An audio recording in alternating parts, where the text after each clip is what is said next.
president or anyone at the White House ever asked or suggested that you open an investigation of anyone? I wouldn't. Yes or no? Could you repeat that question? We've got to get the Attorney General to act. The president or anybody else? Seems you would remember something like that and be able to tell us. Yeah, but I'm trying to grapple with the word suggest. And he's got to act fast. He's got to appoint somebody. They have not asked me to open an investigation, but... Perhaps they've suggested. This is major corruption, and this has to be known about before the election. I don't know. I wouldn't say suggest. Hinted? I don't know. Inferred? You don't know.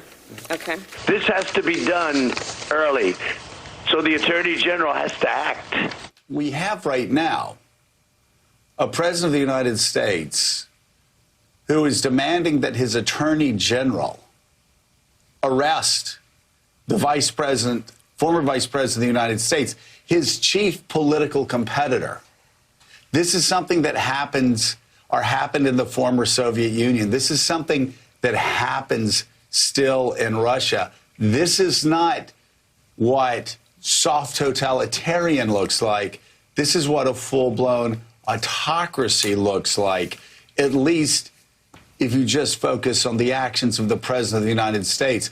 And you're telling me you're more concerned about Nancy Pelosi as outside of the White House than you are an autocrat inside of the White House? It's really, there's the justifications from, again, my friends, are extraordinary, but this is just one of 100 examples that we could cite that shows just this massive disconnect between what are actions that the president's taking that are un-American and the justification for voting for this man who is trying to arrest his political rivals on the eve of what he believes to be an election defeat. That there are so many outrageous claims and there are so many outrageous statements from the president that it's hard to stop sometimes and look one in the eye before the next one comes. But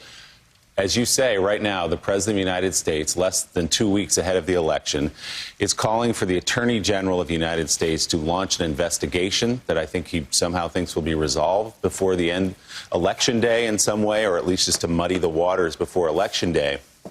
And he goes farther than that at his rallies, calling for Joe Biden to be locked up. You get the sense if he could, he would direct Attorney General Barr to just throw Joe Biden into prison and be on with it. But this is a man, Donald Trump, who is desperate. This is a man who's looking at the polls. This is a man who's spending his days calling for Joe Biden to be locked up, attacking a 60 Minutes interviewer, attacking debate moderators, anything he can do to change the conversation from coronavirus, which is what will decide this election, perhaps to his peril. Right.